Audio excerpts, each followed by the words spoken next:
నిమజ్జనోత్సవ rally వెళ్తోంది. ఉత్సవ committee పాటలాడుతూ జనరల్గా జరిగేది అది. పాటలు పాడుతూ డాన్సులు చేస్తూ ఆ ఊరేగింపుగా గణేష్ నిమజ్జనోత్సవ కార్యక్రమం వెళ్తూ ఉంటారు. ఓ కాలనీ వెంట ఆ గణేష్ నిమజ్జనోత్సవ ర్యాలీ జరుగుతోంది. అక్కడ పుడితే పుట్టాలి హిందువుగా భారతదేశ పౌరుడిగానే పాట పాడుతూ డాన్స్ చేస్తున్నారు.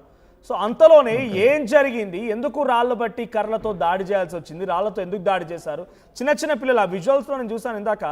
ఒక పిల్లవాడికి ముక్కు పగిలిపోయింది, ఇంకో పిల్లవాడికి తల పగిలిపోయింది. ఏంటి అంతలకు రాళ్ళు రువాల్సిన అవసరం ఏమొచ్చింది?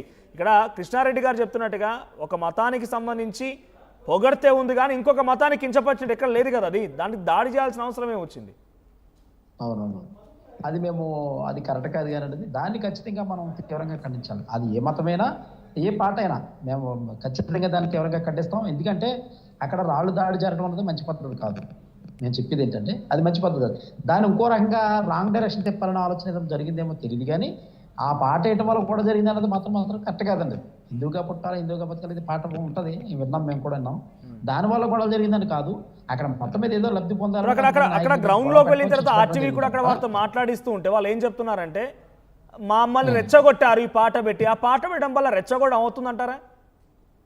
ఆ పాట పెట్టి రెచ్చగొట్టడం అవుతుందా? రెచ్చగొట్టినట్టు ఎందుకు అవుతుందండి? తప్పండి. అది రెచ్చగొట్టినట్టు ఎందుకు అవుతుంది? వాళ్ళ మనోభావాలు వాళ్ళు గౌరవించుకుంటూ పాట పెట్టుకుంటే వెళ్ళారు, తప్పేముంది దాంట్లో? కానీ ఈ పాట వల్ల కాదు కానండి, వాళ్ళకి ఏదో లోపకారంగా గొడవలు ఉన్నట్టు తప్ప కానీ ఈ పాట వల్ల రెచ్చగొడతాం అనేది మంచి పద్ధతి కాదు. ఆ పాట వల్ల గొడవ జరుగుతుంది అనేది చెప్పుకోవడం కూడా కరెక్ట్ కాదు. ఇప్పుడు యాక్చువల్గా గణపతి నవరాత్రులు కాదు, తర్వాత భవానీ ఉత్సవాలు జరుగుతూ ఉంటాయి, లేదంటే అయ్యప్ప స్వామి భజనలు జరుగుతూ ఉంటాయి. అవన్నీ 40 రోజులు 30 రోజులు పండగ చేసుకుంటూ ఉంటారు. దాన్ని మనం గౌరవించాలి ఖచ్చితంగా. అంతే మైక్ డిస్టర్బెన్స్ పొందాను, లేకపోతే భజన 12 దాకా చేస్తున్నారను దానివల్ల మనం ఇష్యూ చేయడం అనేది కరెక్ట్ కాదు, మా ఉద్దేశం అదండి. ఎందుకంటే వాళ్ళ మనోభావాలు మనం గౌరవించాలి, మన భావాలు మనం గౌరవించాలి. అంటే ఎప్పుడు లేవండి అలాంటి గొడవ. ఎవరో ఒకరిద్దరు వ్యక్తిగత కక్షల మూలంగా వ్యక్తిగతంగా వాళ్ళ యొక్క స్వార్థం మూలంగానే గొడవ జరిగింది. ఎవరో ఒకరిద్దరు వ్యక్తిగత కక్షల మూలంగా, వ్యక్తిగత కారణాల మూలంగా, వాళ్ళకున్న వ్యక్తిగత దాడుల మూలంగానే ఈ గొడవ జరిగింది, అంతేనా? అంతే, వ్యక్తిగత వల్ల అండి. అంతే తప్ప ఇక్కడ దేవుడిని పెట్టడం అనేది కరెక్ట్ కాదు. ఎందుకంటే గతంలో మేము చూసుకున్నట్టయితే మా తాతలు ముత్తాతలు అందరూ కూడా ఆ పేటల్లో రామాలయాలు కట్టిన చరిత్రలో మా ఎస్సీది. రామాలయాలు కట్టి రాముడు పూజించాం మేము, ఆ చరిత్ర మాదండి. తర్వాత ఈ అగ్రవర్ణాలు కొంతమంది దేవాలయాలు రానివ్వకుండా చాలా వివక్ష పొంది తర్వాత క్రైస్తవ మతానికి చాలా మంది దగ్గర అయ్యారు. అంతే తప్ప హిందూ మతాన్ని మేము స్వీకరించారు వాళ్ళు ఉన్నారు, ఇప్పటికి ఇంకా హిందూ మతంలో ఉన్నవాళ్ళు ఉన్నారు, లేకుండా లేరండి. అందరూ ఎస్సీలు అందరూ కూడా క్రైస్తవ మతాల్లో ఉన్నారన్నది కూడా కరెక్ట్ కాదండి. హిందూ మతాలు కూడా ఉన్నారు, హిందూ మతాన్ని గౌరవిస్తారు. ఎందుకంటే హిందూ దేశంలో మనం పోతున్నాం కాబట్టి హిందూ దేశాల్లో ఖచ్చితంగా హిందువులు మనం గౌరవించాలి. అదే రూల్ మనం అందరూ కూడా చేయాలి. ఎవరి మనం వాళ్ళు గుర్తించాలండి. ఇప్పుడు హిందువుల్ని గుర్తించాలి, ముస్లింలు ఉండాలి, క్రైస్తవులు ఉన్నారు, అన్ని మతాలు ఉంటాయి, బౌద్ధ మతం ఉంది, అన్ని మతాలు మనం గౌరవించాలి. ఎవరి మతంలో వాళ్ళు పండుగని చేసుకున్నప్పుడు మనం వాళ్ళని గౌరవించేయాలి. లేదా నీకు ఇష్టం లేకపోతే పక్కన వెళ్ళిపోవాలి తప్ప వాళ్ళు మనం వెళ్ళి కొట్టేసి ఇలాగ పరిస్థితి మాత్రం తీసుకురాకూడదు. సో ఇప్పుడు ఇక్కడ జరిగిన ఘటన 2 ఘటనలు ఒకదాని వెంట ఒకటి. సీసాలి గ్రామంలో కూడా ఒక దేవత ఆలయం పక్కనటువంటి భూమిలో కొంతమంది కంచెలు వేసి అక్కడికి, సరే అక్కడ నిజంగా అది దళితులకు సంబంధించిన భూమి కావాలి, దళితులకి కావాలంటే కూడా డైరెక్ట్ ప్రభుత్వం దగ్గరికి వెళ్ళొచ్చు, అప్పీల్ చేసుకోవచ్చు, ప్రభుత్వం అంగీకరిస్తే ఆ ల్యాండ్ కూడా తీసుకొని కూడా అబ్జెక్షన్ చేయరు. కానీ దేవతా ఆలయం పక్కనే ఒక రాజకీయం చేయాలని ఒక దురుద్దేశంతో రాజ్యాంగ నిర్మాత అంబేద్కర్ గారి ఫ్లెక్సీని అక్కడ నిర్మించడం అనేది ఒక కుట్రపూరితంగా కావాలని జరిగింది అనుకోవాలా? ఒక మతానికి సంబంధించిన వారు ఆ రకంగా చేశారనుకోవాలా? సరే, అక్కడ జరిగిన పరిస్థితి ఏంటంటే గతంలో ఇష్యూ జరుగుతున్న చాలా రోజులు జరుగుతుంది. ఎందుకంటే ఆ స్థలం కొంతమంది హిందువులు మాదని, కొంత స్థలం మా ఎస్సీలది మాదని అనే ఇష్యూ జరుగుతుందండి. జరిగినప్పుడు అక్కడ అధికారులకి ఈ విషయాన్ని చేరవేయడం జరిగింది, ఇరు వర్గాలు కూడా. జరిగేసినప్పుడు ఇరు వర్గాలని కూర్చోబెట్టి అక్కడ అధికారులు ఈ స్థలం ఎంత వరకు హిందువులకు ఉంది, లేకపోతే ఎంత స్థలమే ఇది ఎస్సీలకి ఇస్తాము, లేదంటే మేము ప్రభుత్వం వరకు మేము హిందువుల్లో ఎస్సీలు కూడా ఉన్నారు, హిందువులు ఎస్సీలు జరిగింది కదా. కాదండి, ఎస్సీలు హిందువులోనే ఉంటారు. దయచేసి మీరు గుర్తుపెట్టుకోవాల్సిన విషయం ఏంటంటే ఎస్సీలు అనేవారు కేవలం హిందువులోనే ఉంటారు. మతం మారితే కనుక వాళ్ళు బీసీసీలు అవుతారు. ఎస్సీలు మళ్ళీ మిగతా వేరే కాదండి. పుష్పరాజ్ గారు, ఎస్సీలు హిందువులు అనకండి, మామూలుగా అందరు కలిసి గొడవ పడ్డారు. కొంత దాంట్లో ఎస్సీలు ఉండొచ్చు, ఇంకెవరు ఉండొచ్చు. ఇక్కడ గొడవ అంతా ఒక మతానికి సంబంధించిన వాళ్ళదేనా, లేకుంటే అన్య మతాలకు సంబంధించి ఇరు మతాల వారు గొడవ పడ్డారు? అక్కడ కారణం ఏం జరిగింది?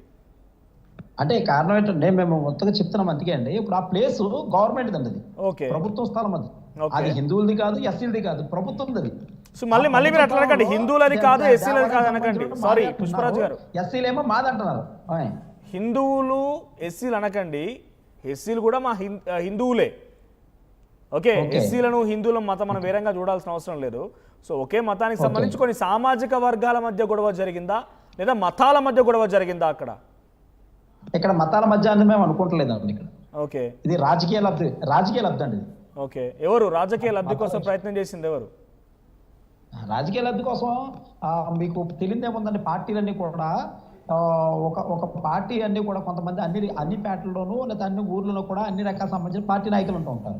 వాళ్ళ లబ్ధి కోసం జరుగుతూ ఉంటుంది. ఎందుకంటే ఇక్కడ మేము చూసుకున్నట్లయితే ఉండి నియోజకవర్గంలో ఇంచుమించుగా నాకు తెలుసుంటే ఒక 5-6 నెలల నుంచి ఇష్యూ జరుగుతూనే ఉందండి. ప్రత్యేకంగా దళితుల మీద, ఎస్సీల మీద ఎక్కువ దాడులు జరుగుతూ ఉన్నాయి.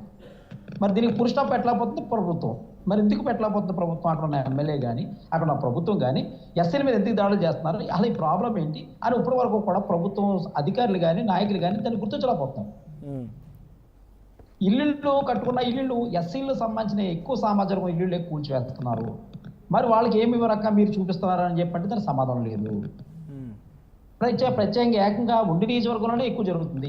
నేను మళ్ళీ అడుగుతున్నాను పుష్పరాజు గారు, నేను మళ్ళీ అడుగుతున్నాను. అక్కడ మీరు డైరెక్ట్ గా మాల మహానాడికి సంబంధించి ఒక ప్రతినిధిగా ఉన్నారు కాబట్టి నేను మళ్ళీ అడుగుతున్నాను. అక్కడ జరిగినటువంటి సమస్య ఒక సామాజిక వర్గానికి సంబంధించిన సమస్య అయితే, లేకపోతే ఒక మతానికి సంబంధించిన సమస్య మాత్రమే అంటే అది హిందువుల్లో ఉన్నటువంటి ఎస్సీలు లేకపోతే ఇతరత్ర సామాజిక వర్గాల వారు గొడవ పడితే పెద్దగా తప్పేం లేదు, ప్రభుత్వాన్ని ఆశ్రయించవచ్చు, ప్రభుత్వాలు ఏదో నిర్ణయం తీసుకుంటే అంతవరకు ఓకే. కానీ ఒక ఆలయం పక్కనే కంచె ఏర్పాటు చేసి అక్కడ ఫ్లెక్సీ ఏర్పాటు చేశారు. ఇదంతా జరుగుతున్న క్రమంలో అటు కంచికచర్ల సంఘటన కూడా ఇదొకటి. ఇది కూడా ఒక మతానికి సంబంధించిన అంశం అయితే ఏం కాదు. ఇరు మతాల మధ్య జరిగిన గొడవ అయితే కొంత ఉద్రిక్త పరిస్థితి దారితీసినట్టు వెనక రాజకీయ కుట్ర ఉన్నట్టే. ఒక మతానికి సంబంధించిన అయితే పెద్దగా రాజకీయ కుట్ర కంటే కూడా అధికారుల వైఫల్యం అనుకోవాలి మనం.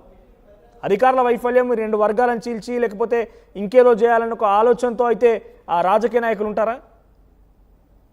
ఇప్పుడు ఈ మధ్యలో మతాల కోసం సృష్టించిన తప్పండి. అసలు మతాలకి గొడవలు లేవు. అసలు మనం చెప్పుకోదగ్గది ఏంటంటే మతాల వద్ద అసలు ఎప్పుడు గొడవలు లేవు. మతాల మధ్య గొడవలు లేవు, ఎప్పుడు లేవు గొడవలు. ప్రత్యేకంగా ఈ రాజకీయ పలుకులు ఉపయోగించుకుని మతాల నుంచి కులాల నుంచి విడగొట్టాలి, వీళ్ళందరూ కలిసి ఉంటే ఇబ్బంది అయిపోతుంది. ఇప్పుడు సీసలి గ్రామంలో కంచె ఏర్పాటు చేసింది దళితులే, వాళ్ళు క్రిస్టియన్స్ కాదు, అంతేనా? సీసలి గ్రామంలో కంచె ఏర్పాటు చేసింది దళితులే, క్రిస్టియన్స్ కాదు. క్రిస్టియన్స్ కాదు అంటే దళితుల్లో ఇంచుమించుగా 90% ఎస్సీలో క్రిస్టియన్స్ ఉన్నారండి, లేకుండా ఏమి లేరు. ఎందుకంటే మాకు వివక్షకు గురయ్యాము, వివక్షకు గురైందని హిందూ మతాన్ని నుంచి బయటకు వచ్చి క్రైస్తవ మతాన్ని అనుసరించాము మేము. ఒకసారి కృష్ణారెడ్డి గారు మాట్లాడుతున్నారు. మతపరంగా చూడకూడదు సార్. ఇక్కడ మతపరంగా చూడొస్తే అక్కడ క్రైస్తవ ఫ్లెక్సీ పెట్టారు కదా, అంబేద్కర్ ఫ్లెక్సీ ఎందుకు పెట్టారు? కృష్ణారెడ్డి గారు మాట్లాడతారు మీతో.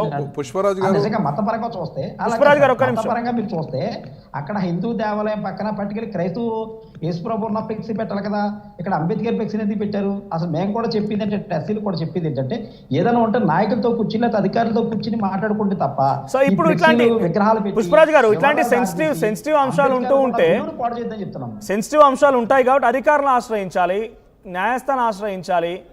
డైరెక్ట్గా మనం అక్వైర్ చేయడం అనేది కొంత ఇబ్బంది కదా. రాజ్యాంగ నిర్మాత డాక్టర్ బిఆర్ అంబేద్కర్ చెప్పింది అదే, రాజ్యాంగం న్యాయ వ్యవస్థ ఆయన రూపొందించింది, ఆయన న్యాయం జరగదా? ఆయన రూపొందించిన దగ్గర న్యాయం జరగదా?